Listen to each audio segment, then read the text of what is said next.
Hello, everybody. Welcome again to Storytime from the Milledgeville Public Library of Illinois. The story we have for you today is another of my favorites. It's by Hans Christian Andersen, who was a storyteller in Denmark many years ago, and it is called The Wild Swans. Once, long ago, in the country where the swallows go in the winter to stay warm, there was a king. Now this king had unfortunately lost his queen. She had died, but he had 12 children to keep him company.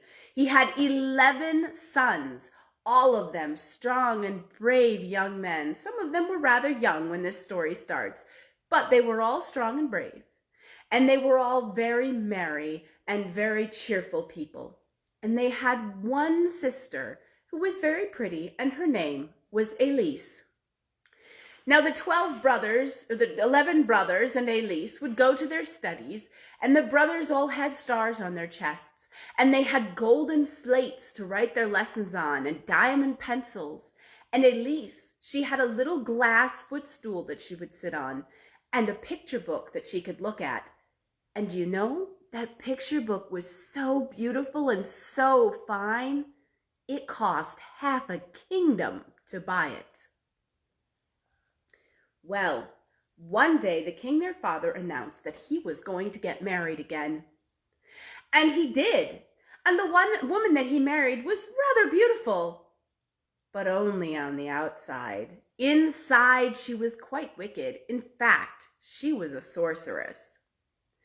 And when the wedding was being celebrated, rather than give the children all sorts of cakes and baked apples to celebrate with, she gave them each a teacup with a little bit of sand in the bottom and told them to imagine that they had a feast.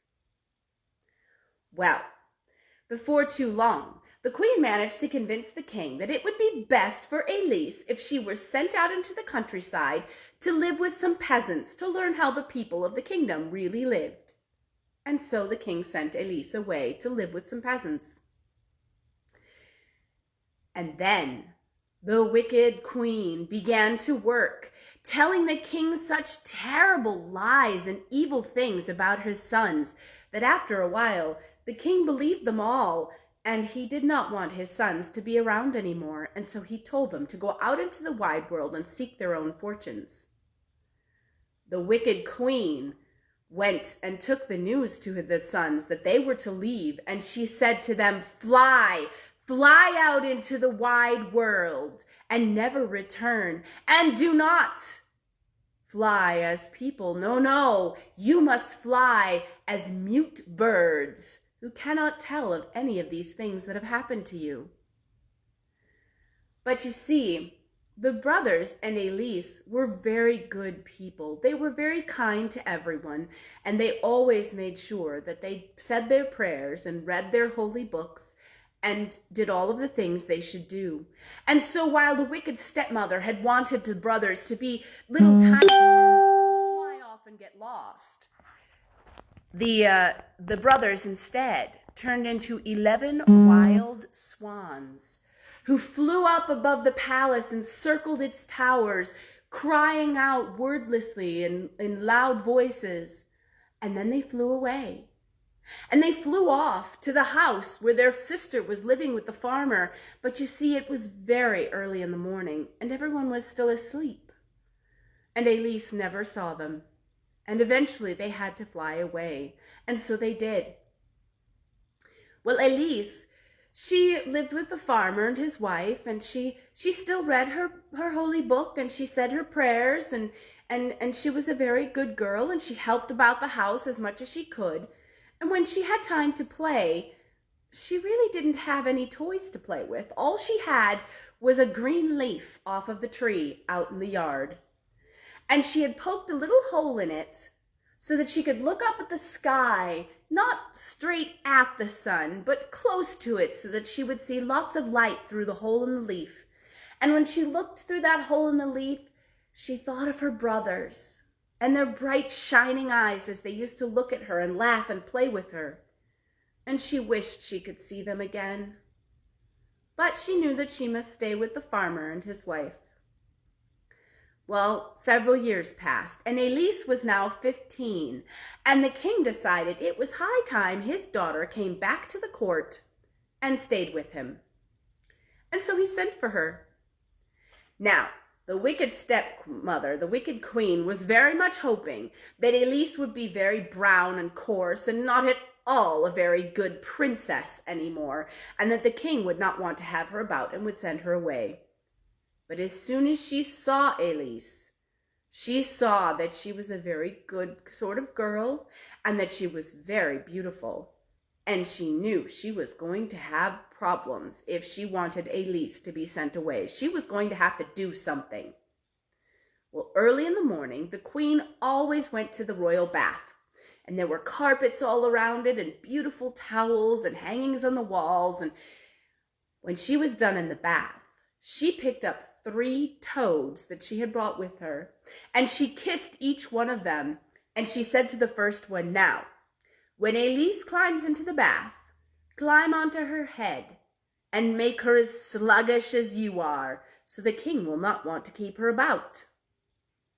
And then she said to the second one, "And when Elise climbs into the bath, you climb onto her face and make her as ugly as you are, so the king will not want to keep her about." And then she said to the third toad, "And you climb onto her chest, so that she will have an evil spirit about her, and that she will be troubled and plagued all of her days."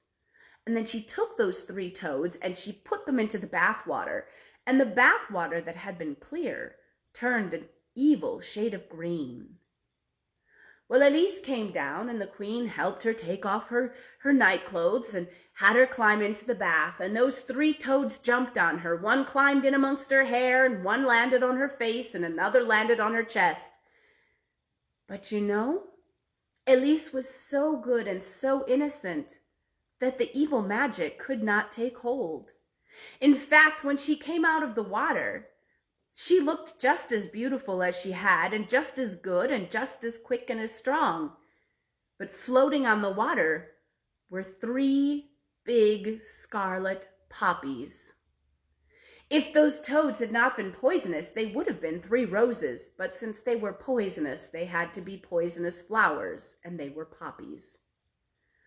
Well, the wicked queen was not happy to see that, and so she took Elise, and she told her she was putting on a wonderful lotion on her, and she rubbed her all over with walnut juice, so that her skin was all splotchy and mottled and brown and white and red in places, and she looked very, very strange. And then the queen took an evil-smelling salve that she had and spread it all over Elise's face and rubbed it into her hair, so that her hair was all messy and tangled, and her face was all greasy and puckered looking, and she smelled terrible. And then she took Elise to the king. She said, "My love, your daughter has returned. Isn't she lovely?" And she brought in Elise. And the king took one look at Elise, and he said, "That cannot be my daughter. She's so coarse and brown and ugly. No, no, no, send it away, send it away." And so Elise was forced to leave the castle. The only people who spoke kindly to her on the way out, well, they weren't even people. The dog in the courtyard sniffed at her and followed her out of the courtyard before turning around and going home. And the little birds twittered and came down and flew around her hair, and then they flew back up to their home in the tower. And so Elise wandered out of the castle and out across the courtyard and into the forest. Now, she wandered in the forest for a while, feeling very sad that her father did not want her about, and missing her brothers, for she had been hoping to see them at the palace. But they hadn't been there, and her father had not wanted her, and so she thought that she might as well simply be out in the wide world, where God would take care of her and provide food for her. In fact, she found a crabapple tree that was very heavy with apples. It was so heavy, the branches were leaning all the way down to the ground. And so she picked enough to make herself a supper, and she picked a few extra to carry for the next day, for lunch and supper the next day. And then she wandered into the forest a little further. Well, when she got tired, the sun had definitely gone down, for it had gotten quite dark in the forest. She lay down on the ground, and as she looked up at the sky, she couldn't really see it. There were too many branches of the trees in the way. But it looked as though she were seeing the stars. And it took her a little while to realize that the trees were covered with little glowworms, glowing and sparkling in the darkness. And when she reached up and tapped the branch on top above her, they all fell down onto her body, and she looked like she was covered in stars. And it reminded her again of her brothers. And when she fell asleep that night, she dreamed of when she and her brothers had lived happily together in the castle, and they would read her storybook. But instead of writing little marks and lines on their tablets, on their golden slates and with their diamond pencils, her brothers were writing stories of their bold adventures that they had been having. And when she opened her storybook, the pictures came to life and jumped off the page and spoke with her. And then when she turned the page, they would go back into the book, and the next page, all of the people would jump off the page. It was a lovely dream. But when she woke up the next morning, she was alone again. And so she decided she would keep going through the forest. God would take care of her, and perhaps she would find her brothers somewhere. Well, she heard the trickling sound of water, and she followed it, for she was rather thirsty. And what she found was a little pool with a nice sandy bottom. And she went and leaned over the pool, and she saw her face all brown and red and greasy, and her hair all tangled. And she thought, goodness, no wonder my father didn't recognize me. But when she put her hands into the water, she found that she could wash all of that off of her quite nicely. And so she took off her dress, and she climbed into the pool, and she bathed herself and made herself all clean. And then she started to think, and she realized that if her stepmother had done such a thing to her, she might have done such a thing to her brothers as well. And perhaps that was why her brothers weren't in the palace. And if they weren't in the palace, then that meant they were definitely out in the wide world, and she decided she was going to go find them. And so she began to walk through the forest. But of course, in a forest, it's very difficult to tell where you're going. And so she began to walk through the forest. She was actually walking toward the very center of the forest where things were darkest. And she kept on going, even though she was tired. And she ate the last of the apples that she had gathered the night before. And when evening came, she lay down in the pitch black. There were no glowworms in that part of the forest. And she fell asleep. And she dreamed again of her brothers. And in the morning when she woke up, she followed the sound of water again, and she got some water and a drink, and she went on her way. And that day the forest trees seemed to thin a little bit, for she was getting to the other side. And as she was walking through the forest, she found an old woman who had a basket full of berries. She had been out gathering berries. And she saw the young girl walking through the forest, and she said, "Oh, my dear, what are you doing out here in the forest? You look hungry. Would you like some berries?" And Elise was very kindly thanked the woman, and then she said, I wonder, madam, have you possibly seen 11 princes riding through the forest?" She said, "Well, no. Now, I have not seen 11 princes, but you know, just the other day, I saw 11 swans with golden crowns on their heads swimming about in a pond. It was, now let me think, it was, yes, it was just over there. Come with me, my dear, I'll show you where." And so Elise went with the old woman, and she showed her to a pond. And Elise looked about the pond, but she didn't see anything. She thanked the old woman very kindly, and she decided to follow the stream that was trickling out of the pond down the hill. And so she followed it. She thought perhaps she might find her brothers at the other end of the stream. But what she found at the other end of the stream was the sea. Elise had never seen the sea before. It was huge. The waves were as softer even than her hands. and the water was salty. And she sat on the beach and she watched the water for a little while, and she saw how when a dark cloud would come, it was as if the sea wanted to say, look, I can be dark too. And the wind would whip up and the waves would get white caps on them and it would splash onto the shore a little harder than before. But when the cloud would pass and the sky would become a gentle sunny day again, the waves would quiet down and brush lightly on the shore. And Elise began to look around her, and she saw on the shore 11 wild swan feathers, and she gathered them all up into a little bundle.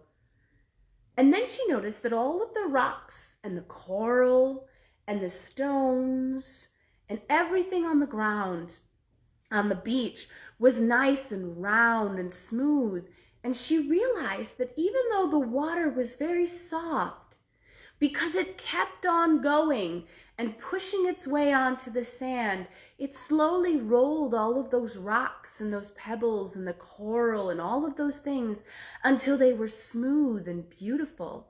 And she decided that she could be soft as well, but she would keep on going until she was as beautiful as those rocks and those corals. She would keep looking for her brothers, for it would be truly beautiful when she found them. Well, as the evening was wearing on and the sun was beginning to disappear beyond the horizon, Elise heard a rushing sound coming from inland, and she was a little frightened. She didn't know what that sound could be. And so she ran up the beach and she hid behind some bushes. And she sat there and she watched as 11 swans with golden crowns on their heads came and circled around the beach and then landed.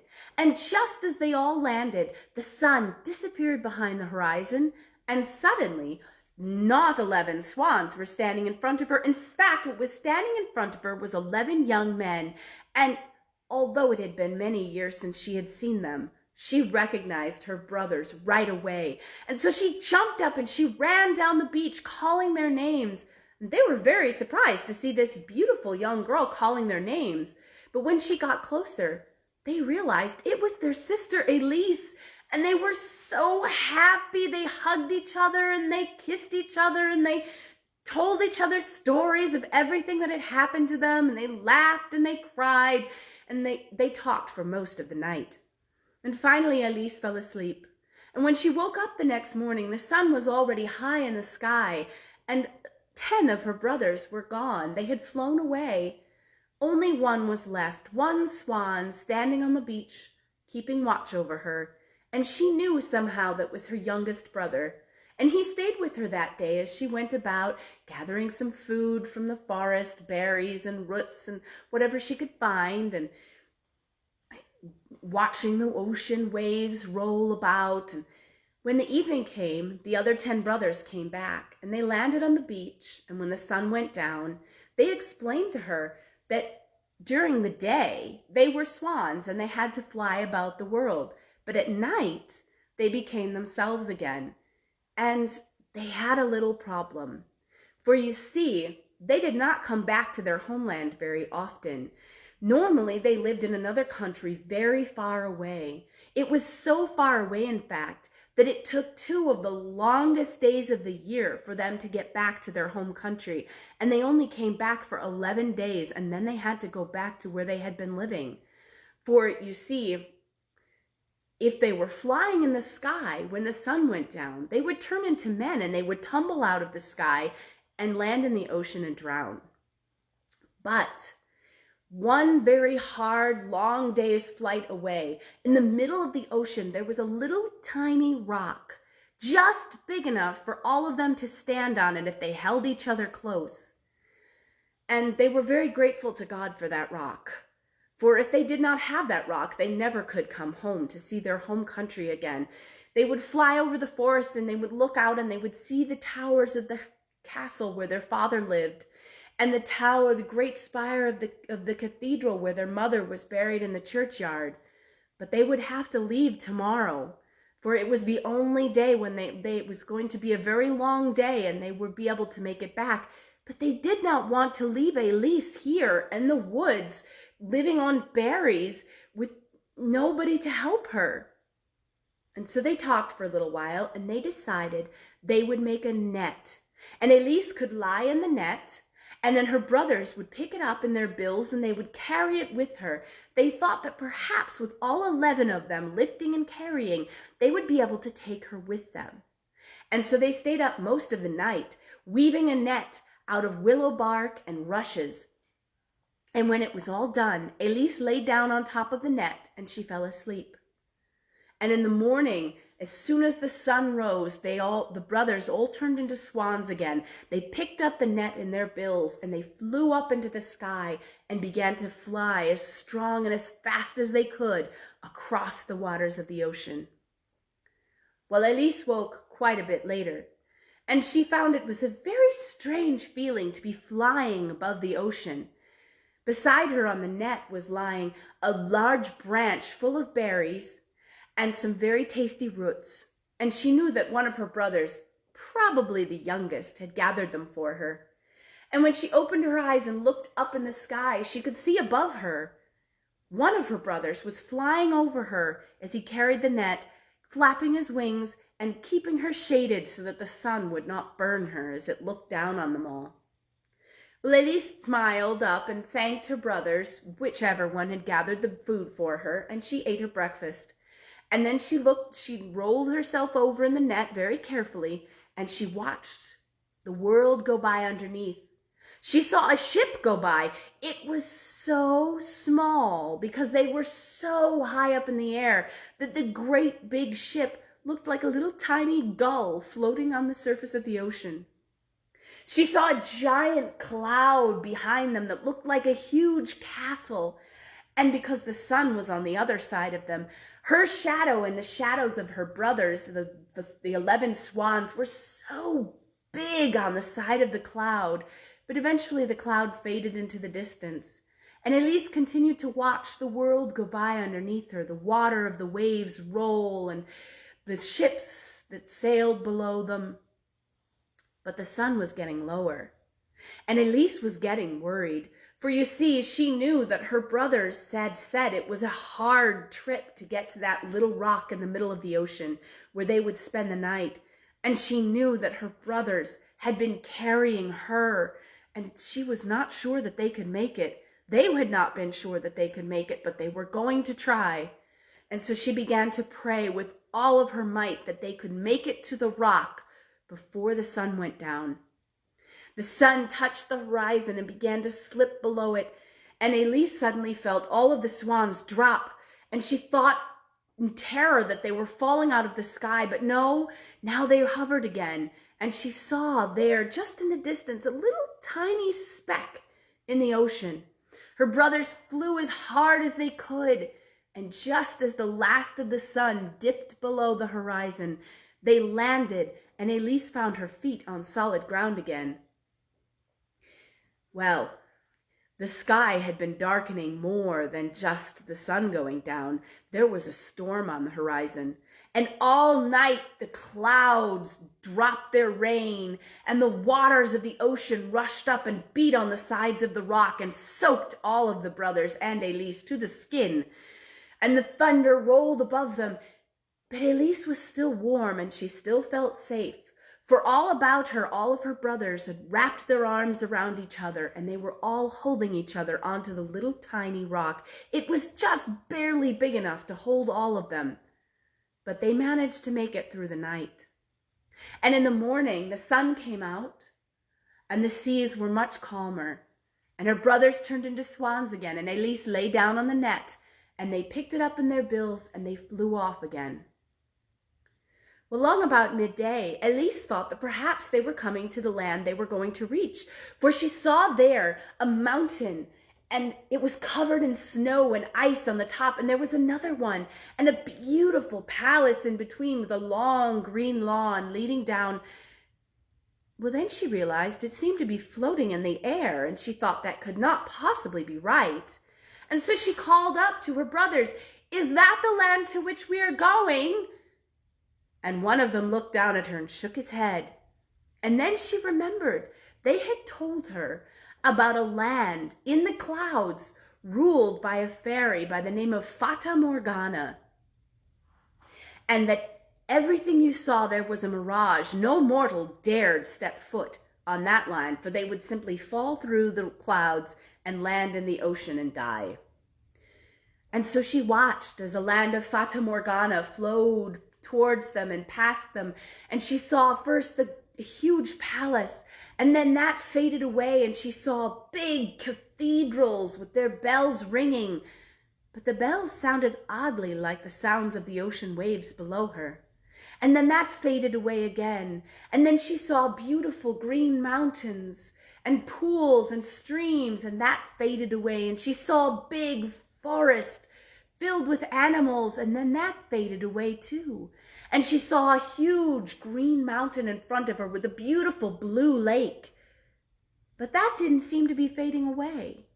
And then she realized that that went all the way down to the water, and she knew this must be the land they were going to.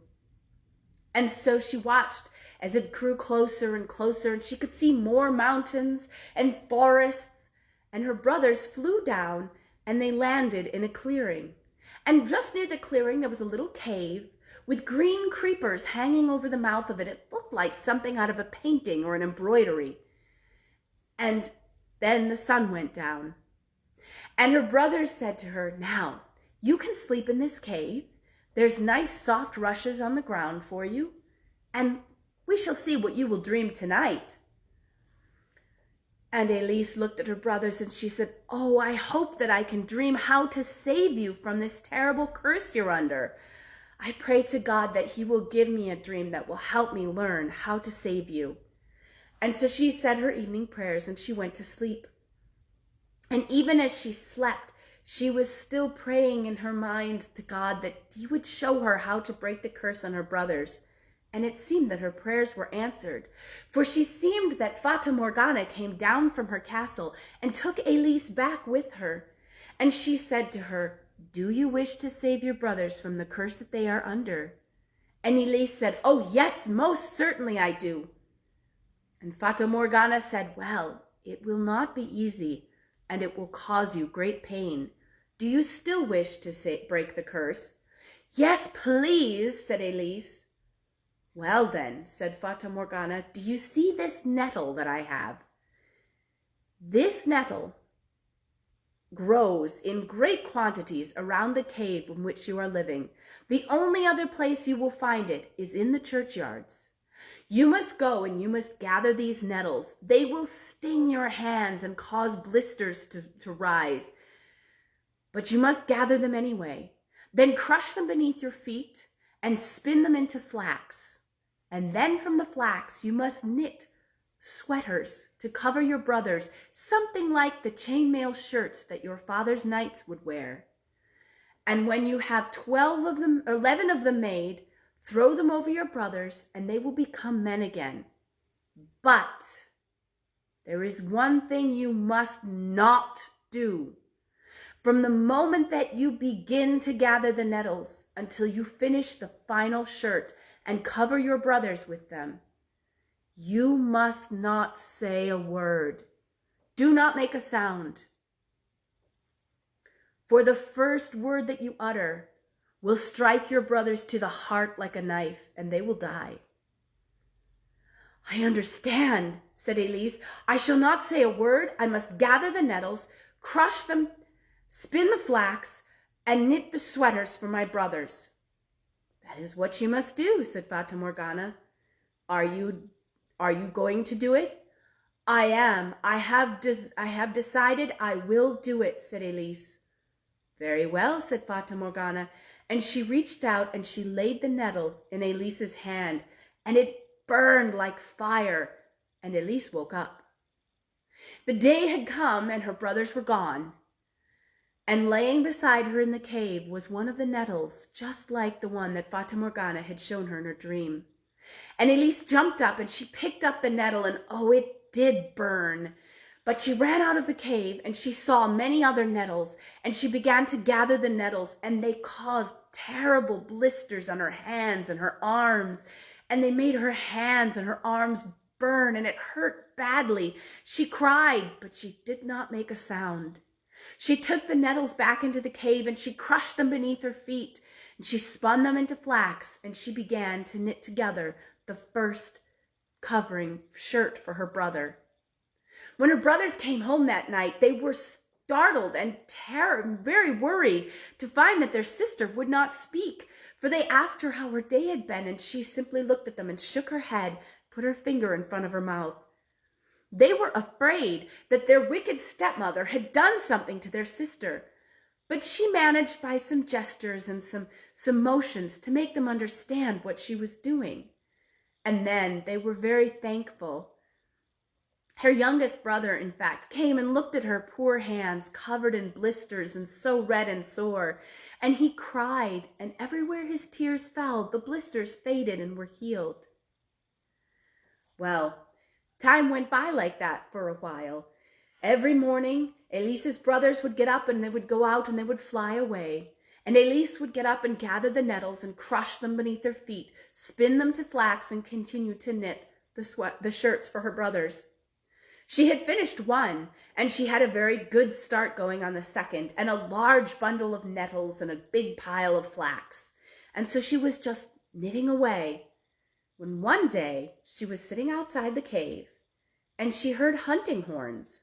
She recognized them from when her father and his nobles used to go hunting when she was a child. But then she heard the dogs, and she got rather frightened, and so she gathered her things and ran into the cave. She bundled all of her nettles and her shirts and all of those things together in the flax, and she sat on them, and she hid in the cave. Before too long, one of the dogs burst forth into the clearing, and he came to the mouth of the cave, and he saw Elise inside, and he started barking and baying like anything. And all of the rest of the dogs came, followed by all of the huntsmen, and they got down off their horses and came over to see what was in the cave that the dogs had found. And what they found was not a bear or a deer or a wild boar or anything they had expected to find. What they found was a beautiful young girl. Well, the most handsome of all of the huntsmen came forward, and he was the king of the country. And he saw Elise, and he thought they could not leave this poor, beautiful girl staying here by herself with no one to take care of her. And of course, Elise could not explain what she was doing there, or the fact that she was not by herself and that her brothers would come back that evening, because she did not dare to speak a word. And although the king and all of his huntsmen asked her many questions, she simply shook her head and put a finger in front of her mouth to show that she could not speak. And so the king said to her, "Well, we cannot leave you here alone. We will take you back with us to the palace." And although Elise tried to get them to leave her there, they would not. The king took her up on his horse himself, and they rode off across the countryside, and Elise began to cry, for she was now leaving her brothers. They would not know where she was, and all of this work she had already done had been left behind. Well, when they arrived at the palace, the king ordered that she be washed and dressed in fine clothes, and as she stood there, sad and crying just a little, the maidens washed her hair and wove pearls into it, dressed her in the finest royal garments, and put beautiful gloves over her poor blistered hands. And when they brought her out to show her to the court, she was dazzlingly beautiful, and everyone thought she was the most beautiful lady they'd ever seen. The king, indeed, decided that he was going to marry her, for she was not only beautiful, she seemed very gentle and kind, although a little sad. There was one person that did not want the king to marry the beautiful girl from the forest, and that was the archbishop. He was sure that this girl must have some sort of evil spell on her, or perhaps she was even a witch herself. But the king would not listen. And the people all thought she was too beautiful and gentle to really be of any harm. And so the king took her about the whole palace and showed her everything. And then he took her and he showed her the room that she was going to stay in. And then he said, "I have one more thing to show you." And he took her to a little room just off of the room where she would be sleeping. And he opened the door, and inside the floor was covered in beautiful green carpets, and the walls were covered in beautiful green hangings. And there, hanging from a peg on the wall, was the shirt that she had already finished. And there, in a little bundle on the floor, was the shirt she was working on, and all of her flax and all of her nettles, and she was so happy to see them that she turned to the king with a big smile on her face, and he decided then and there that she was definitely going to be his wife, and he told everyone he was going to marry the beautiful girl from the forest. He asked her if it was all right, and she thought about it for a bit, and then she nodded her head, for she had already seen that he was quite a gentle young man, and he was rather handsome. And so the bells rang, and everyone was excited because the beautiful girl from the forest was going to be the queen of the country. But the archbishop was not happy. He did not have much say in the matter, however, and he was forced to perform the ceremony. But he was so angry. When he put the crown on Elise's head, he pushed it down quite hard, and it hurt. A little tear slipped out of her eye, but her heart was already hurting, for she wanted her brothers, and she wanted them to be saved. And so every evening, as soon as the king went to sleep, she would slip out of the bed, and she would go to her little room, and she would continue to knit on the shirts for her brothers. And she did this for quite some time. She had in fact finished 7 shirts, and just as she started on the 8th, she ran out of nettles and flax. Now she was no longer in the forest where she could just go outside the cave and gather more. And she remembered what Fata Morgana had said. The only other place to find those nettles would be the graveyard at the church. And she couldn't get someone else to pick them for her. She had to pick them herself. And she thought about it for a little while, and then she realized she was going to have to go out at night, into the graveyard at night. It would be frightening, but she prayed that God would keep her safe in her mind. So she still did not speak a word, for she knew that she did not wish to kill her brothers. And so she covered herself with a dark cloak, and she slipped out of the palace in the middle of the night, and down through the streets to the great church, and around the back of the church and into the graveyard. And when she got into the graveyard, she saw a terrifying sight. There were little ghouls sitting on some of the fresh graves, reaching down into them and bringing out bits of body and flesh and bone and eating them. And it was terrifying, and she was so afraid of them. But she prayed in her mind that God would keep her safe, and she continued into the churchyard, keeping as far away from the ghouls as she could. It wasn't very easy. And she gathered a great bundle of the nettles that were there. And then she slipped back into the palace. And no one saw her except the archbishop. For you see, he did not trust her, and he had been keeping a very close eye on their strange young queen. Well, the very next day he went to the king, and he told the king what he had seen the night before. And the king was a little worried, for now he began to doubt that his wife might be quite as good as he thought she was.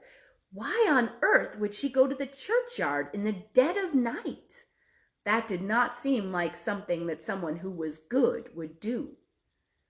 And so that night he pretended to fall asleep, and he saw that as soon as he fell asleep, she got up and went into her little room and continued knitting on the shirts.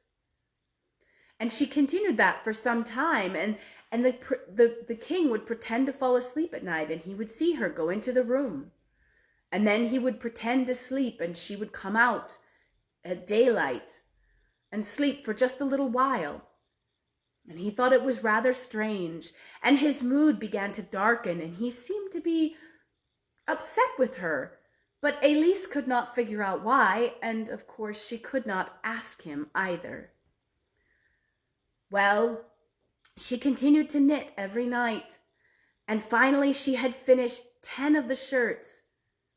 But she was out of nettles again, and she needed 1 more shirt. She did not want to go back to the graveyard. It was terrifying, and those little ghouls, and but she knew she had to. If she wanted to save her brothers, she had to go back to the churchyard. And so she put on her dark cloak, and she slipped out of the palace. But this time, the archbishop and the king followed her. They followed her down the streets and round the back of the church to the graveyard. And they saw her go in. And they began to follow her in, and then they saw the ghouls sitting on the graveyards, eating the dead bodies. And the king could not watch anymore. He thought of his beautiful, kindly little wife, and how he had tenderly held her to his chest that night. And now she was out there with the ghouls, and doing who knew what. He thought perhaps she might have been eating the dead bodies too. He didn't know. He couldn't stand to watch. And so he did not see her gather the nettles. And she slipped back to the palace, and they followed her. And the king said to the archbishop, "The people must decide what to do with her." And so they brought her in front of the people, and the people judged that she was a witch and that she must be burnt at the stake. And so instead of putting her back in her royal palace room with all of her velvets and her warm blankets, they put her in a cold, damp little cell in the dungeon. And the only thing they gave her for a pillow was the little bundle of nettles that she had gathered. And the only thing they gave her as a blanket were the 10 shirts that she had already finished and the one she had just started. Well, they couldn't have given her anything to make her happier. And she continued to knit on that last shirt.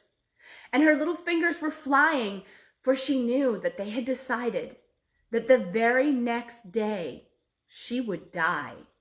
And she needed to finish the last shirt. And she prayed and prayed in her head that her brothers would find her and that she could finish the last shirt. The archbishop came in to sit with her, for the king had asked him to sit with her on her last day. And she told him by gestures and without saying any words, she asked him to leave, please, and leave her be so that she could finish her work. The archbishop was not happy about it, but he did leave her alone. And all night Elise sat there, and she continued to weave that shirt together. The little mice that lived in the dungeon came and dragged the flax and the nettles over to her so that she did not have to move. And a thrush came and sat on the window bar of her cell and sang merrily all night long to keep up her courage. And do you know, she heard a voice at the window, and it was the voice of her brother, the youngest. He had found her. And an hour before dawn, 11 young, strong, handsome men came and presented themselves at the castle gates, and they demanded to see the king. But the guards told them they could not wake the king. It was not yet dawn, and he was sleeping.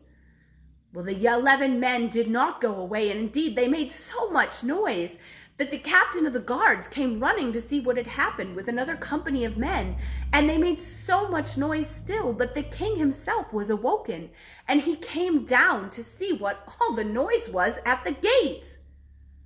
But by then the sun had risen.